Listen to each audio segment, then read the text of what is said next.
ایک بدو آیا، کہنے لگا اے محمد، آپ نے کہا لبیک۔ اب بدتمیزی کا جواب ہمیشہ محبت سے دیتے تھے، آپ نے کہا لبیک۔ کہنے لگا 3 باتیں سمجھ میں نہیں آتی تمہاری۔ آپ نے کہا کیا؟ کہ تم کہتے ہو ہم باپ دادے کا دین چھوڑ کر تیرے دین پر آئیں گے، ہم کیوں چھوڑیں گے؟ اچھا، اور کہ تم کہتے ہو روم فتح ہو جائے گا، ایران فتح ہو جائے گا، اتنے بڑے بادشاہ تیرے فقیر بندے کیسے فتح کریں گے؟ اچھا، تیسری کہ تم کہتے ہو مر کے مٹی ہو کر پھر زندہ کیے جائیں گے، کون زندہ ہوا ہے آج تک؟ کوئی پیو دادا ساڈا اٹھی تے قبریں سارے موئے پہ کتھوں آ گئے؟ آپ مسکرائے، آپ نے کہا لعلک تطول بک الحیا، انشاءاللہ تیری زندگی لمبی ہوگی تو دیکھے گا سارا عرب میرا کلمہ پڑھے گا، ایران اور روم بھی ٹوٹ کے آئے گا، اور باقی رہے گی تیسری بات مر کے اٹھنے والی، تو اس دن تیرا ہاتھ پکڑ کے تجھے بتاؤں گا۔ تیسری گل پوری ہوئی کہ نہیں ہوئی؟ وہ کہنے لگا میں نہ مانوں، بڑا کوئی تکڑا ہے، واپس ہی ٹر گیا۔ جب مکہ فتح ہوا، عرب مسلمان ہو گئے، کہنے لے بھی ایک غلطہ ہو گئی۔ حضرت عمر کے زمانے میں ایران بھی فتح ہو گیا اور روم بھی فتح ہو گیا، کہنے لے بھی دوئی بھی ہوگی کہ دیں تری ہو ہی نہ جاوے، بھلیا کلمہ پڑھ لے۔ تو اس نے کلمہ پڑھا اور ہجرت کر کے مدینے آ گیا اور زندگی مدینے گزاری۔ حضرت عمر جب وہ آتا ان کی مجلس میں، حضرت عمر اس کو فل پروٹوکول دیتے، تو صحابہ حیران ہوتے، ایک بدو کے لیے عمر جیسا بندہ پروٹوکول کیوں دیتا ہے؟ تو ایک دن انہوں نے فرمایا میں تمہیں بتاؤں میں سے کیوں پروٹوکول دیتا ہوں؟ میں اس مجلس میں تھا جس میں یہ آیا تھا، اور اللہ کے نبی نے اسے فرمایا تھا قیامت کے دن تیرا ہاتھ پکڑ کے تجھے یاد دلاؤں گا کہ موت کے بعد زندگی ہے کہ نہیں، اور قیامت کے دن جس کا ہاتھ میرے نبی نے پکڑ لیا جنت میں پہنچانے سے پہلے کبھی نہیں چھوڑیں گے، لہٰذا یہ بڑا خصوصی آدمی ہے، اس کو میرے نبی نے پکڑ کے جنت میں پہنچانا ہے۔ میرے بھائی بہنوں میں یہ کہنے آیا ہوں، اپنے ہاتھ چھڑا کر نبی کے ہاتھوں میں دے دو۔ میرے نبی ایک خوبصورت زندگی لے کر آئے جس میں کچھ حصہ عبادات، مختصر عبادات ہیں، نماز 5 وقت ہے، باقی کچھ نہیں، روزہ سال کے بعد ہے، وہ ابھی آ رہا ہے۔ میرے نبی پہ 9 رمضان آئے، 9 میرے نبی پر 9 رمضان آئے۔ مدینہ جانے کے بعد ہجرت کے دوسرے سال شعبان کی 2 تاریخ کو پیر کے دن روزے کا فرض ہونا نازل ہوا، اور میرے نبی ستمبر میں پہنچے ہیں مدینہ منورہ، اور رمضان یوں پیچھے جا رہا ہے، ستمبر سے اگست میں آیا ہے، اگست سے جولائی میں آیا ہے، اور جولائی سے جون میں آیا ہے، اور میرے نبی اللہ کے پاس چلے گئے۔ سارا رمضان میرے نبی نے گرمی کا گزارا، 9 رمضان سارے گرمی کے روزے، اور میرے نبی کی سحری ہوتی تھی 2 کھجور اور 1 گلاس پانی پر روزہ رکھتے تھے عام طور پر، کبھی کبھی کھانے کو بھی مل جاتا تھا، لیکن 2-3 کھجوریں اور 1 گلاس پانی، اس پر میرے نبی نے 9 رمضان گزارے، اعتکاف کر کے دکھایا، پورا مہینہ 20 دن 10 دن، پھر ساری زندگی 10 دن کا اعتکاف فرمایا شب قدر کی تلاش میں، اور امت کو خوشخبری سنائی۔ رمضان آ رہا ہے تو میں تھوڑی سی تفصیل بتا دوں۔ میرے نبی منبر پر آئے، کہنے لگے ماذا یستقبلکم وماذا تستقبلون، وہ کون آ رہا ہے؟ صحابہ وہ کون آ رہا ہے؟ پھر ہم نے کہا وہ کون آ رہا ہے؟ حضرت عمر کھڑے ہو گئے، یا رسول اللہ اوحی نزل، کیا کوئی وحی آ گئی؟ کہا نہ۔ کیا کوئی دشمن آ گیا؟ نہیں۔ تو پھر کون آ رہا ہے؟ آپ نے کہا رمضان آ رہا ہے، رمضان آ رہا ہے۔ جنت کے دروازے کھل گئے، جہنم کے دروازے بند ہو گئے، رات کی تراویح کی نماز ملی۔ آپ کا رمضان آج کل بڑا اوکھا ہوگا لیکن اجر بھی بڑا ہوگا۔ میں نے ایک دن پہلے واپسی رکھی بھی، 18 گھنٹے کون ہی تھے بھوکا رہے آپ تو پھنسے ہوئے، میں تو نہ پھنسوں، تو پھر اس کا اجر بھی اس کے مطابق ہوگا، اجر بھی اس کے مطابق ہوگا۔ تو میرے نبی کا سارا رمضان گرمیوں میں گزرا ہے، گرمیوں میں گزرا ہے، اور آپ نے 3 دن تراویح کی نماز پڑھائی۔ پہلے کسی امت پہ تراویح نہیں آئی، ہماری امت، اس امت پہ تراویح کی نماز آئی۔ پہلی امت کا روزہ مشکل، تو ہمیں ایک آسانی ملی، قیس بن سریمہ، پہلی امت کا روزہ 24 گھنٹے، 24 گھنٹے 24 گھنٹے. جب ہمارے اوپر رمضان آیا 24 گھنٹے. پہلا روزہ، دوسرا روزہ. قیس بن سرمہ ایک صحابی ہیں اونٹ چرانے والے. اگلا روزہ کیسے شروع ہوتا تھا؟ سورج ڈوبنے کے بعد آنکھ لگ گئی، روزہ شروع ہو گیا. روزہ شروع ہو گیا. جب تک جاگ رہے ہو کھاتے رہو، آنکھ لگی روزہ شروع ہو. یہ گھر آئے، کہنے لگے بیوی سے کوئی افطاری ہے؟ کہنے لگے ویلے بیٹھے ہیں، کیسا کوئی نہیں. پھر کہنے لگے تو اتنا تھک کے آیا ہے تو چلو میں تیرے لیے کچھ انتظام کر کے لاتی ہوں. اب یہ تھکے ہوئے آئے تھے، یہ لیٹے اور آنکھ لگ گئی، سورج ڈوب گیا. بیگم کو آنے میں دیر ہو گئی. جب وہ آئی دیکھا تو سوئے ہوئے.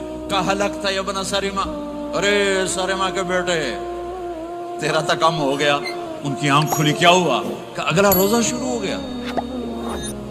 تو ظہر کی نماز میں آئے مسجد میں تو بے ہوش ہو کے گر گئے. تو اللہ کے نبی نے پوچھا اس کو کیا ہوا؟ کہ یا رسول اللہ یہ سحری کے بغیر روزہ شروع کر دیا. تو میرے نبی کا دل ایک دم مٹھی میں آیا. تو میرے اللہ نے قرآن اتارا، چل میرے حبیب آپ کو رنجیدہ نہیں دیکھ سکتا، آپ کی امت کو اجازت ہے سحری تک کھاؤ، کلو وشربو حتی یتبین لکم الخیط الابیض من الخیط الاسود من الفجر ثم اتموا الصیام الی اللیل. رات کو آسانی کر دی، کھاؤ پیو. پہلے جب روزہ شروع ہوا تو ہر شے حرام ہوگی، بیوی بھی حرام ہوگی، خامد بھی حرام ہوگا، ہر شے حرام ہوگی. ایک دو واقعات اس طرح اوپر نیچے آئے کہ میرے رب نے سارا نظام بدل. ایک اور بدو آ گیا، یا رسول اللہ میں تو مارا گیا. آپ نے کہا کیا ہوا؟ کہ میں روزے کی حالت میں بیوی کے پاس چلا گیا. آپ نے کہا اچھا تو غلام آزاد کر. کہ میں غریب بندہ کہاں سے غلام آزاد کروں؟ آپ نے کہا تو پھر 60 مسکینوں کو روٹی کھلا. کہنے لگا میں آپ مسکین ہوں، میں کتوں روٹی کھواؤں؟ آپ نے کہا اچھا پھر 60 روزے رکھ. کہنے لگا ایک روزے آئے کم کیتا، 60 روزے کی تھک. ایک روزے میں یہ چاند چڑھایا، 60 روزوں میں کیا کروں گا؟ تو آپ بڑا ہنسے. آپ نے کہا اچھا بیٹھ جا. تھوڑی دیر گزری تو ایک صحابی آئے، یا رسول اللہ یہ صدقے کی کھجوریں ہیں. تو آپ نے او بھائی کتنے ہیں؟ جو بیٹھا کیوں رہا، یہ لے جا اور مدینے کے 60 غریبوں کو دے دے. وہ کہنے لگا یا رسول اللہ اللہ کی قسم مدینے میں مجھ سے بڑا غریب کوئی نہیں، تسی یہ نہیں کرو، میرا جرمانہ مینوں ہی حلال کرو. تو آپ اتنا ہنسے کہ یہ دانت نظر آنے، یہ داڑے نظر آئے. اتنا ہنسے یہاں تک آخری دانت نظر آنے لگے. آپ نے کہا اچھا بھائی تیرا جرمانہ تینوں ہی حلال کیتا، پر اور کسے واسطے نہیں، صرف تیرے واسطے. تو یہ اوپر نیچے ایسے کام ہوئے تو میرے رب نے کرم کیا کہ چلو تمہارے لیے رات ساری حلال ہے، ہر حلال چیز حلال ہے. سحری کے بعد ختم. تو روزہ کھانے کا ٹائم تبدیل کیا، ایک نماز کا اضافہ کیا، تراویح. وہ چونکہ مشکل ہوتی ہے تو اللہ نے اجر بڑھا دیا. میرے نبی نے خوشخبری سنائی، میری بات دھیان سے سننا، رمضان آنے والا ہے، تراویح آنے والی. تراویح کے ہر سجدے پر 1500 نیکی، 1500 نیکی. یہاں کی سب سے بڑی مسجد کون سی ہے؟ جامعہ اسلامیہ حسنہ کی مسجد والے. 1500 نیکی آپ کو سمجھ میں نہیں آئے گی. ایک چھوٹا سا اشتہار لگا دیں، جو ہماری مسجد میں تراویح پڑے گا اس کو $15 ملیں گے، ہر سجدے پہ $15. اگلے دن تسی دادیاں بھی چاہ کے لے جاؤ. دادیاں تے تہاڈی لڑائی شروع ہو جاؤ، اما تو میرے نال ٹر، دادی تو میرے نال ٹر. میرے نبی کی خوشخبری 1500 نیکی، 3 سیکنڈ کا سجدہ. ہر سجدے پر جنت میں سرخ یاقوت کا ایک محل جس کے 60,000 سونے چاندی کے دروازے. تسی ایک گھر لے کے ساری زندگی قرضے لائی رکھ دے ہو نہیں. ایک سجدے پر جنت میں اتنا بڑا گھر کہ 60,000 سونے چاندی کے دروازے. ہر سجدے پر جنت میں ایک درخت سونے چاندی کا جس کا نیچے 100 سال گھوڑا دوڑ سکے. ایک روزہ، ایک روزہ۔ رمضان کا کبھی سوچا رمضان کا مطلب کیا ہے؟ رمضان کو رمضان کیوں کہتے ہیں؟ اللہ نے 11 مہینوں کے نام عربوں سے رکھوائے اور روزے کے مہینے کا نام خود رکھا قرآن میں، شہر رمضان الذی انزل فیہ القرآن۔ محرم، صفر، ربیع الاول، ربیع الثانی، جمادی الاولی، جمادی الثانی، رجب، شعبان، شوال، ذوالقعدہ، ذوالحج، یہ عربوں نے نام رکھا، اور رمضان پہلے سے رکھا جا چکا تھا، عربوں سے رکھوایا۔ رمضان کے لفظ اور روزے میں کیا جوڑ ہے؟ رمضان کہتے ہیں جل جانا، جل جانا، جل جانا۔ تو اس کو روزے کے ساتھ کیا مناسبت ہے کہ جب کوئی مرد عورت روزہ رکھتا ہے یا رکھتی ہے تو پچھلے 330 دن کے گناہ، آج روزہ رکھا، بھٹی تیار ہو گئی، گناہ ڈال کے جلاؤ، دوسرے دن اور گناہ جلاؤ، تیسرے دن اور گناہ، چوتھے دن اور، 30ویں دن سارے گناہوں کو اللہ تعالیٰ جلا کے، راکھ کر کے، ایمان والے مرد عورت کو پاک کر کے، صاف کر کے، آخری رات کہتا ہے جاؤ بخشے بخشائے چلے جاؤ، جاؤ بخشے بخشائے چلے جاؤ۔ تو میرا نبی تو 2 کھجور پہ روزہ رکھتے تھے۔ اور ایک بڑا خوبصورت واقعہ ہے رمضان کا، کہیں سے بکرے کی سری پکی ہوئی آ گئی تو آپ بڑے شوق سے کھا رہے تھے، اور ساتھ ارباز بن ساریہ بھی تھے، حضرت علی بھی تھے، اور حضرت مقداد بھی تھے، 3-4 آدمی سری کھا رہے تھے۔ بلال رضی اللہ عنہ آئے کہ یا رسول اللہ سحری کا ٹائم ختم ہو گیا ہے، میں اذان دینے جا رہا ہوں، آپ کھانا پینا بند فرما دیں۔ اب میں کہا ٹھیک ہے، وہ باہر چلے گئے، اذان دینے لگے، پھر خیال آیا میں دیکھ لوں کہ آپ نے کھانا چھوڑا کہ نہیں چھوڑا۔ واپس آئے تو آپ کھا رہے تھے، کہا یا رسول اللہ واللہ لقد اصبحت، اللہ کی قسم صبح ہو گئی۔ آپ نے ہاتھ پیچھے کر لیا، کہا ارے بلال نہیں ہوئی تھی، نہیں ہوئی تھی، تیرے قسم کھانے پر اللہ نے پہلے نکال دیا اس کو کہ تیری قسم جھوٹی نہ پڑے۔ حضرت علی نے فرمایا اگر بلال قسم نہ اٹھاتے تو جب تک میرے نبی کھاتے رہتے اللہ صبح کو پیچھے ہٹاتے جاتے۔ دیگ پک رہی تھی، ابو عبیدہ رضی اللہ تعالیٰ عنہ بن جراح وہ دیگ پکا رہے تھے، بکرا۔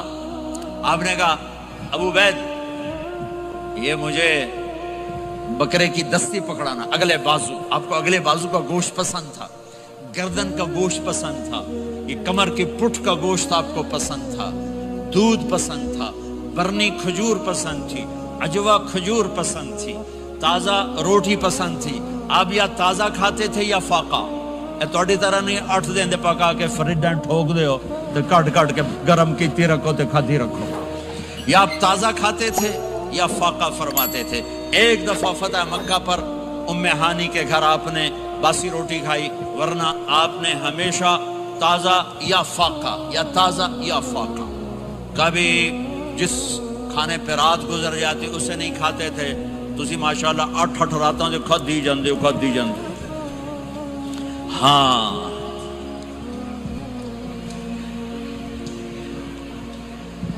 تو کہنے لگے عبید یہ دستی پکڑانا، تو انہوں نے ایسے بکرے کا بازو نکال کے پورا آپ نے یوں پکڑا، نوچ کے پھینکا، کہ دستی پکڑانا، انہوں نے یوں نکالا ڈوئی سر، آپ نے پکڑا، کھایا، کہا مجھے بکرے کا بازو دستی پکڑانا، کہا یا رسول اللہ بکرے کی 2 ہی ہوتی ہیں۔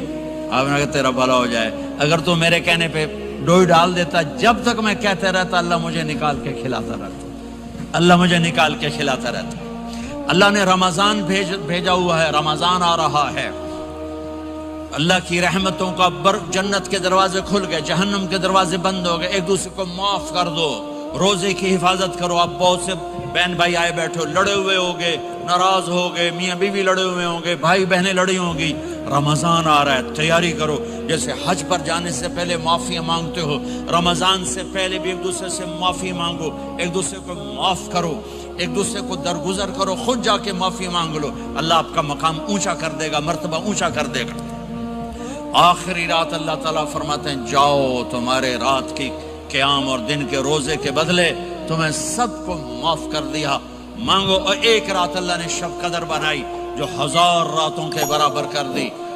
وہ آج آپ کی تو راتیں بڑی چھوٹی ہیں، 5 راتیں جاگ لو، 3 گھنٹے دی بھی نہیں رات ہوندی، تو 5 راتیں جاگ لو، 21 23 25 27 29، ان میں سے ایک رات ضرور شب قدر ہوگی۔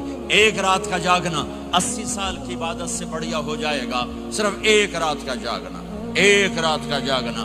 ایک شرط ہے، دل میں بغض نہ ہو، نفرت نہ ہو، حقارت نہ ہو، کسی مسلمان کو حقیر نہ جانو، بلکہ کسی انسان کو حقیر نہ جانو، تو آپ کی بندگی اللہ کی بارگاہ میں پہنچ کر آپ کے مقام کو اونچا کر دیں گی۔ تو عبادات میں ایک نماز ہے، پھر کو روزہ ہے، پھر زکوٰۃ اور حج مالدار لوگوں کا فریضہ ہے، غریبوں کا نہیں ہے، متوسط طبقے کا نہیں ہے۔ تو عبادات کا جو نصاب ہے بڑا مختصر ہے۔ 5 نمازوں پہ کتنا وقت لگتا ہے؟ روزے سال کے بعد آتے ہیں، گنجائش ہے، بیمار ہو بعد میں رکھ لو، مریض ہو بعد میں رکھ لو، زکوٰۃ سارے سال میں کسی وقت دے دو، حج زندگی میں کب کسی وقت کر لو۔ یہ ایک چھوٹا سا نصاب ہے۔ دوسرا میرے نبی کی زندگی کا پہلو جسے میں ہائی لائٹ کرنا چاہتا ہوں، جو نمایاں ہے، جو روشن ہے، وہ میرے نبی کی زندگی ہے، وہ میرے نبی کے اخلاق ہیں، وہ میرے نبی کا درگزر ہے، میرے نبی کا پیغام محبت ہے۔ میرے نبی نے فرمایا اسلام کا سب سے مضبوط عمل کیا ہے؟ ایو اور الاسلام اوثق۔ صحابہ نے کہا الصلاۃ، نماز، آپ نے کہا نہیں۔ جہاد، آپ نے کہا نہیں۔ روزہ، آپ نے کہا نہیں۔ حج، آپ نے کہا نہیں۔ اسلام کا سب سے مضبوط عمل کیا ہے؟ صحابہ، نماز، جی نہیں۔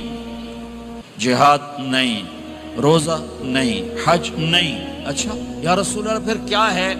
سنو اور سے توجہ سے، میرے نبی نے فرمایا اسلام کا سب سے مضبوط عمل آپس میں محبت کرنا ہے، اللہ کے لیے محبت کرنا ہے، اللہ کے لیے محبت کرنا ہے، اللہ کے لیے محبت کرنا ہے۔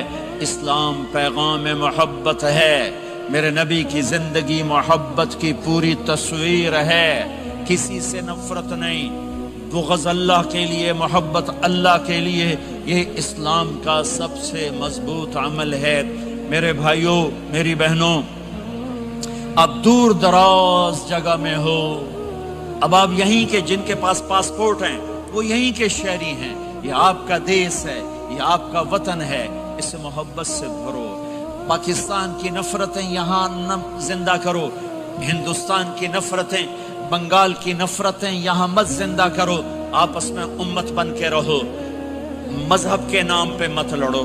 یورپ میں یہ آگ لگی ہوئی ہے، میں بہت عرصے کے بعد آیا ہوں، مجھے نہیں پتا کہ یہاں مذہبی نفرت ہے یا نہیں ہے، لیکن چونکہ یورپ میں بہت دفعہ جانا ہوتا ہے، ہر سال ہوتا ہے، وہاں یہ جھگڑے، نفرتیں، ہماری مسجد، تمہاری مسجد، ان کے پیچھے نماز نہیں، ان کے پیچھے نماز نہیں، یہ تو مسلمان ہی نہیں، یہ تو گستاخ رسول ہیں، یہ وہابی ہیں، یہ کافر ہیں۔ دیکھو میں ہاتھ جوڑتا ہوں، امت بن کے رہو، امت بن کے رہو، مومن بن کے رہو، مسلم بن کے رہو، مومنہ بن کے رہو، مسلمہ بن کے رہو، اختلاف رائے کو برداشت کرو۔ یہاں چاند کے مسئلے میں اختلاف ہوتا ہے، روزے کے ٹائم میں اختلاف ہوتا ہے، علماء سے کہتا ہوں اس اختلاف کو مٹھاؤ، جس میں سہولت ہو سارے وہ لے لو۔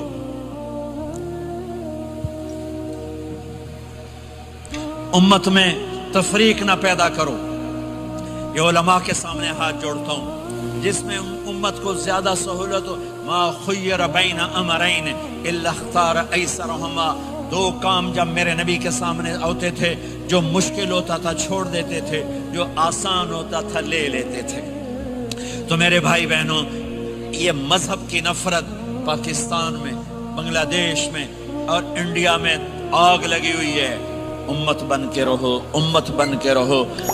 اگر آپ اور میرا مسائل میں اختلاف ہے تو یہ ہماری محبت کو نہ ختم کرے، ہمارے تعلق کو نہ ختم کرے، ہماری نفرتیں نہ پیدا ہوں۔ اختلاف رہا شروع سے تھا، آج بھی ہے، آئندہ بھی رہے گا، لیکن اللہ کے واسطے، اللہ کے واسطے، اللہ کے واسطے اس کو محبت میں بدلو، اس سے محبت میں بدلو، اس سے محبت میں بدلو۔ اختلاف رائے کو برداشت کرو، مذہب کے نام کی نفرت کو ہوا نہ دو، ہوا نہ دو، اس کو ٹھنڈا کرو، اس پر پانی ڈالو، اسے بھڑکاؤ نہیں، اس پر پانی ڈالو۔ میرے نبی نے عبداللہ بن ابی سے نباہ کر کے دکھا دیا، جو منافقوں کا سردار، باقی منافقوں کا تو کسی کو پتہ نہیں تھا سوائے میرے نبی کے، عبداللہ بن ابی کا منافق ہونا سب کو معلوم تھا، یہ منافق ہے، اور آپ کے پیچھے نمازیں پڑھتا رہا، آپ نے اس کے اپنے ساتھ رکھا، لیکن آپ پانی پی رہے تھے۔ عبداللہ بن ابی کے بیٹے عبداللہ پکے صحابی تھے، کہنے لگے یا رسول اللہ تھوڑا پانی تو بچا دیں۔ آپ نے کہا کیا کرو گے؟ کہا اپنے باپ کو پلاتا ہوں شاید ایمان مل جائے۔ آپ نے پکڑا دیا، گھر آیا، کہا ابا یہ پانی پی لے۔ کہنے لگے یہ کیا ہے؟ کہا یہ میرے نبی کا بچا ہوا پانی ہے، پی لے شاید تجھے ایمان مل جائے۔ سنو، کہنے لگا وہاں سے کسی کا پیشاب لیا وہ پی لوں گا، یہ نہیں پیتا، کسی کا پیشاب لیا وہ پی لوں گا، یہ نہیں پیتا۔ وہ واپس جا کر کہنے لگے یا رسول اللہ اجازت ہے میں اس کا سر اڑا دوں؟ آپ نے کہا نہیں، تیرا باپ ہے، یہ کام نہیں کرنا، میں نہیں چاہتا کہ لوگ کہیں محمد اپنے ساتھیوں کو قتل کرتا ہے۔ اور جب وہ مرا کم وقت ان کے بیٹے آئے، یا رسول اللہ میرے باپ کو جنازہ پڑھائیں گے؟ آپ نے کہا پڑھاؤں گا۔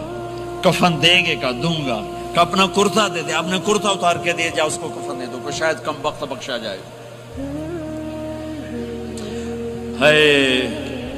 اور اب اتنی نفرت ہے کہ ایک دوسرے کا جنازہ بھی نہیں پڑھتے، سلام بھی نہیں کرتے، مسجدوں میں لڑائیاں ہو رہی ہیں۔ آپ نے کرتا دیا، اس کو پہنایا، آپ جنازے کے لیے کھڑے ہوئے، حضرت عمر آگے آ گیا، یا رسول اللہ آپ کو پتہ یہ کون ہے؟ کہ عمر مجھے بتاتے ہو یہ کون ہے؟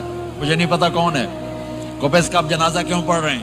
کہ اللہ نے کہا ہے پڑھ یا نہ پڑھ میں معاف نہیں کروں گا، تو میں پڑھتا ہوں شاید اللہ معاف کر دے۔ یہ میرے نبی کے اخلاق ہیں، یہ میرے نبی کے اخلاق ہیں، یہ میرے نبی کی خوبصورت زندگی ہے۔ آپ نے جنازہ پڑھا دیا، پھر اس کے دفن میں شریک ہوئے، آپ پیچھے پہنچے تو وہ قبر میں اتار دیا تھا، کہا باہر نکالو۔ قبر سے باہر نکال کے اپنے لعاب تھوک کو منہ سے نکال کر اس کے منہ میں ڈالا کہ شاید اس کی بخشش ہو جائے۔ اس کو دیکھ کر 100 منافقوں نے کلمہ پڑھا کہ اتنا بڑا خلق صرف نبی کا ہی ہو سکتا ہے۔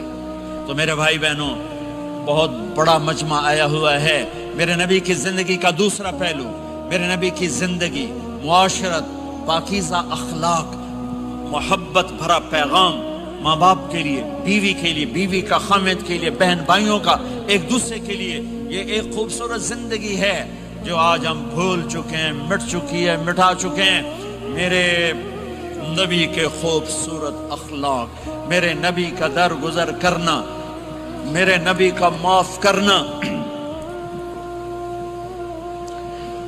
21 برس قتل کے منصوبے بنانے والوں کو آپ نے کہا مکے والے جاؤ معاف کیا، جاؤ معاف کیا، ایک جملے پر جاؤ معاف کیا۔ یہ میرے نبی کا پیغام ہے۔ میرے نبی کے اخلاق سچائی، میرے نبی کے اخلاق دیانتداری، میرے نبی کے اخلاق صدق و امانت۔ سب سے زیادہ ہائی لائٹ جو مکی زندگی میں آپ کی صفت ہوئی، صادق امین، سچا امانت دار، سچے امانت دار۔ میرے نبی سے پوچھا گیا یا رسول اللہ مسلمان بزدل ہو سکتا ہے؟ کہاں؟ کنجوس بخیل ہو سکتا ہے؟ کہاں؟